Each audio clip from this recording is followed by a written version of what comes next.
Hey guys, today I'm going to be discussing the new blink-182 single, Blame It On My Youth. You can never kill my heart. I'm the ink and you're the headline. Blame it on my youth. Welcome back to another video. Today we got the first single from the upcoming Blink-182 album. The song is called Blame It On My Youth. Now, Blink-182 are a band that I grew up loving. I've loved them since I can remember. I used to see their videos as a kid all the time on Kerrang, you know, the obvious ones like The Rock Show and all the small things, you know, when they're iconic videos like that, you know, they really resonate with you. And growing up I loved them. I mean, when Neighbourhoods came out, I think I was 9 years old when that came out. I played that all the time, played it to death when it came out. And then, I just went back and listened to Enema of the State and Untitled and Take Off Pants and Jacket and everything, and I just loved them growing up. And I still do. I think I love them even more now because, you know, going through teen years and everything, you relate to the albums more. Now, obviously in 2015, vocalist and guitarist and founding member Tom DeLonge quit the band to pursue his own endeavours. He's now doing Angels and Airwaves again. He was replaced by Matt Skiba of Alkaline Trio. Now, although obviously Matt in the band kind of divides opinions, personally, I like him in Blink. I think he does the job well. It's not an easy role to step into, you know, replacing a founder member of a three-piece, especially when he's got such a distinct voice. But what I love about Matt is he doesn't try and be DeLonge at all. He sings the songs how he would the older songs as well. And I think he sounded good on the new songs as well. I mean, I think his vocals work well with Mark Hoppus, although people's opinions do differ on that. Now, they released their first album with him in 2016 called California to mixed reviews. It showed a bit more of a poppy side to Blink. I say a lot more of a poppy side to Blink after, you know, the darker album of Neighbourhoods, which is an album that felt quite disjointed. I love it personally, but it felt quite disjointed. You can almost feel the tension within some of the songs. It was a lot darker for Blink, and California almost felt like a step backwards in that sense. Like it was a lot more of a fun sort of, you know, summer anthem album. But personally, I liked it. I mean, when I finally listened to it, I really got into it, especially last summer. I mean, last summer was a weird summer for me, finishing school and everything, and you know, you go through feelings of like disconnect and everything, and I think that album really helped me to get through it. But there is no denying that album has its flaws. Yes, it's a very catchy album for a lot of it. You know, there's big hooks, there's big choruses, and everything, and it's just, and it's, you know, it's an album that mostly is very easy to digest. It's an easy listen. It's great for the summer when you're listening to music loud. However, it was the main thing that I think the main criticism was it's very overproduced, with John Feldman obviously taking over production. It's very overproduced. A lot of the songs are very formulaic. You know, it kind of follows the same structure, even the same guitar riff appears in loads of songs, and you know, I mean, it was just an album that received criticism for that. And only people blame this on Matt Skiba, obviously with the absence of Tom DeLonge. Don't blame it on him personally. I think Skiba did a good job on the album. I just blame that on, you know, the band as a whole, going for a more poppy direction. But anyway, personally, California was an album I quite liked. And when the deluxe version dropped in 2017, we saw a bit of a darker side to Blink. Now, the deluxe version is the only version of California I listen to now, because it just feels incomplete without some of my favourite songs on the album, like Long Lost Feeling and what else was on there? Good Old Days and Misery, and you know, I think that the deluxe version of the album is actually stronger than a lot of the songs on the main version of the album, which isn't said very often. But again, I think some fans warm more to the deluxe songs because they were darker and you know, a bit more, I don't know, they were just less sort of repetitive, I think, the deluxe songs, in my opinion. You know, showed a bit more progress from what the standard album was. However, leading up to this next record, Mark Hoppus spoke a lot in the press about it being a lot more of a darker album, you know, following the motives of the Untitled record, which was a lot more experimental for Blink, a very different sound for Blink, following their two hugely successful releases of Enema of the State and Take Off Your Pants and Jacket. You know, he said if you compare California to Enema of the State, which is their mostly fun, sort of catchy album, then this is more like Untitled. It's a lot more experimental, anything goes. And they've been experimenting with and recording with lots of different artists, like Pharrell Williams is there, I think the Chainsmokers. You know, it's like They're really just sort of going anything goes by the sounds of it. So when this first single got released, I saw they announced it yesterday. I was thinking, I'm not going to judge the whole album by this song, obviously.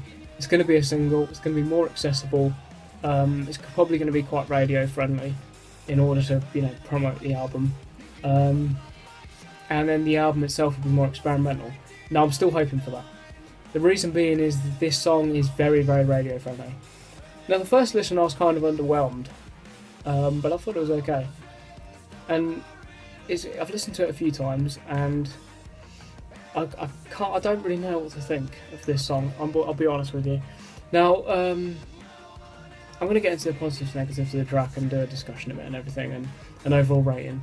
But the first thing I think I want to sort of say about this track is, for an album that's supposed to be a lot more darker and aggressive, this doesn't feel it at all. Now, when you look at the first single from California, which was Bored to Death, Bored to Death was the perfect radio single, in my opinion, from California. It still sounded like blink-182. It was a bit more poppy than the stuff off Neighbourhoods. It featured both Matt and Mark singing, exchanging vocals, sounded brilliant. It had a great drum track from Travis. But it was very accessible for the radio. It had a huge sounding catchy chorus that gets stuck in your head. The verses worked nicely, and it was just the perfect radio single. And it still sounded like Blink, but it still didn't sum up the whole of California.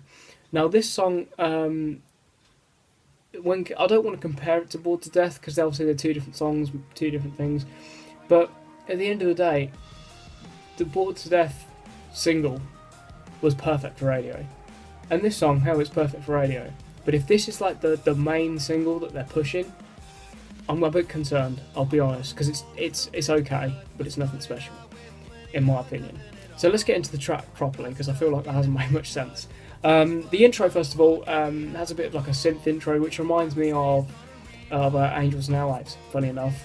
That was the first thing that come to mind. It has a very synth-heavy, sort of atmospheric intro. And it kicks into the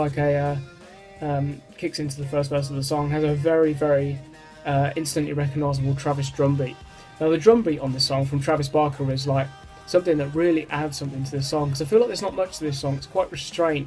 It doesn't really go anywhere. And I feel like you can instantly tell Travis Barker is drumming on this, and it really adds something to the song with his groove. Now, the verses to this song I thought were very strong. I thought, well, considering, in recent years, they've kind of been hit or miss with Blink.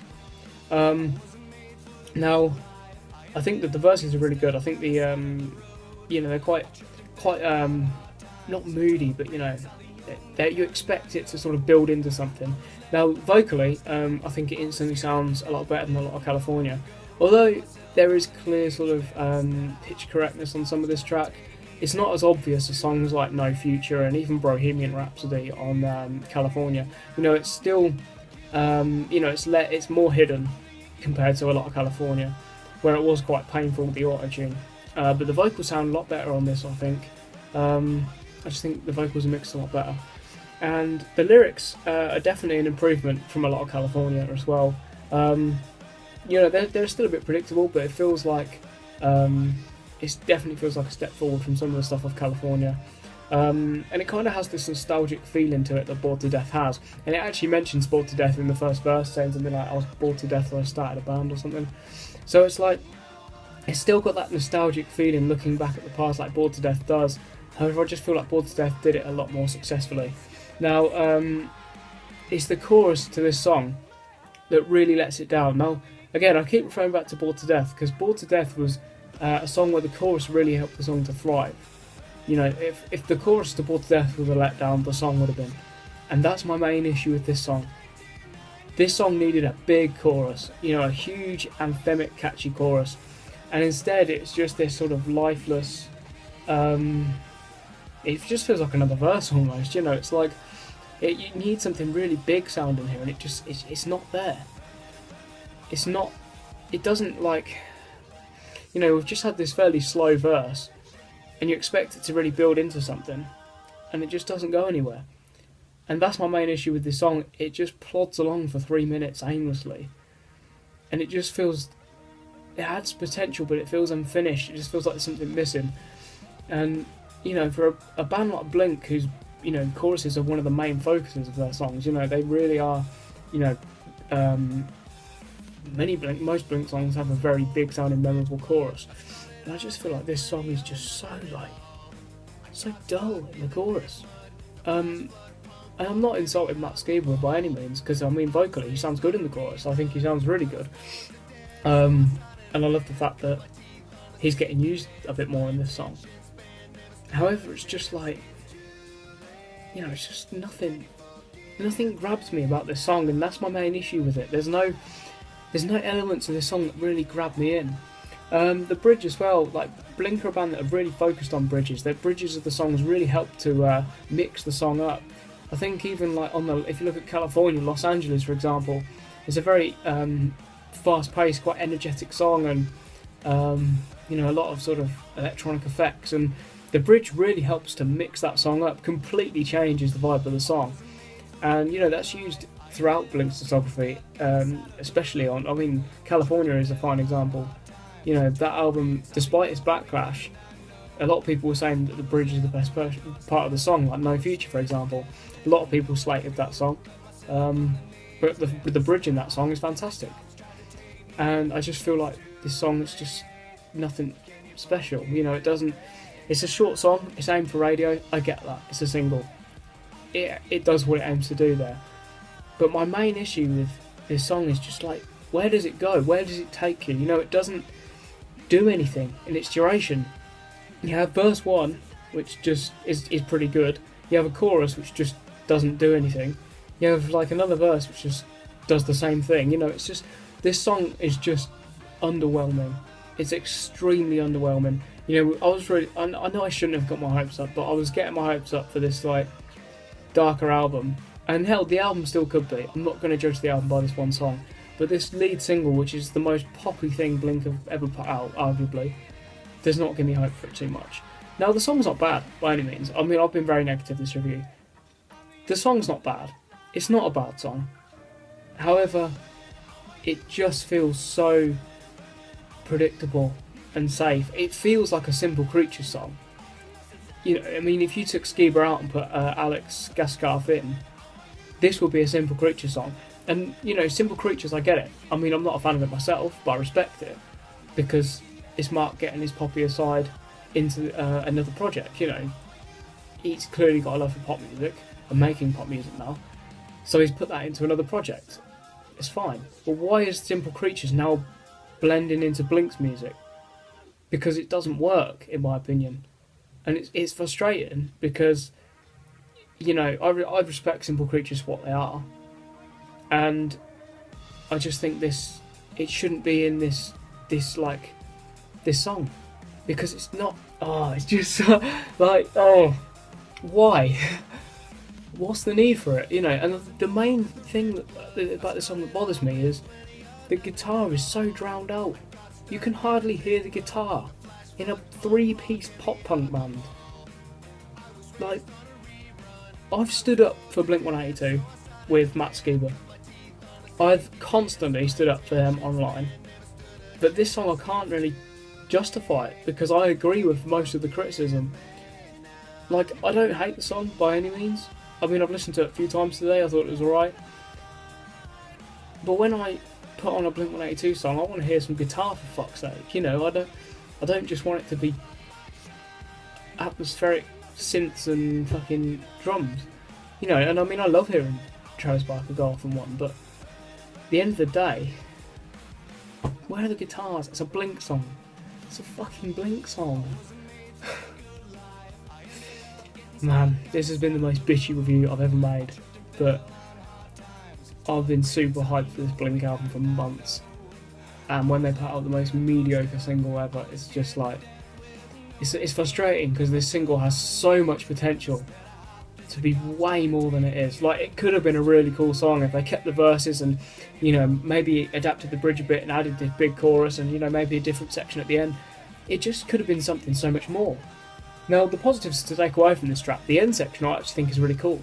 The ending's quite different with the sort of you know, lots of effects on the vocals and the harmonies, and I think that end section's super weird but quite cool as well. I mean, it shows a bit more of that experimental side, just the last couple of seconds of the song, and I think it's a really cool thing to end the song on. And the other positive thing, the verses are really good. The lyrics are much better than a lot of California. You know, they kind of got this nostalgic feel to it, like Bored to Death did, and that's really cool in my opinion. And you know, I mean, I've been very negative this review, but I don't hate this song. In fact, I actually think it's alright. But it's just like, this is an album in my opinion where Blink really have to prove himself, because California did not win a lot of fans over for Matt Skiba. Although, yes, I like Matt Skiba in Blink, a lot of people don't. And this is an album they need to make that, you know, wins a lot of people over, because there's still people on the fence about Skiba. And yeah, there always will be, but I mean, like, there's a lot of people on the fence about Skiba. And I feel like this album really has to make a statement. And you know, following this Lil Wayne announcement and that shit collaboration they did over What's My Age Again, it hasn't filled me or a lot of fans with hope going forward. And you know, I'm still excited for the album, don't get me wrong. I'm super excited for the album, because this is a single, and we'd be wrong to judge a whole album by its single. I saw a comment earlier that said, if we judge Take Off Your Pants and Jacket by first date, we'd all be completely misguided. And that's right, I'm never ever going to judge an album by a single, but I really hope the album's stronger than this, because this is very mediocre, and Blink are capable of so much more. And the negatives of this track is predictable, it just doesn't go anywhere. Chorus is fucking lifeless. It's just mediocre, and I really hope the album's more. But anyway, I feel like I've ranted and bitched for far too long, so I'm going to wrap this up. Overall, I think this isn't a bad song. However, I think it just could have been so much more than what it is. I'm going to rate this new single 2 out of 5, because I guess I said not terrible, but definitely not great. So thank you for watching. This has been a much more complaining review for me. I'm not usually like this, but I mean, this channel, I'm really trying to grow. So if you did enjoy this video, please do drop a sub and everything. I've reviewed the latest Angels Now Ed single called Rebel Girl the other day.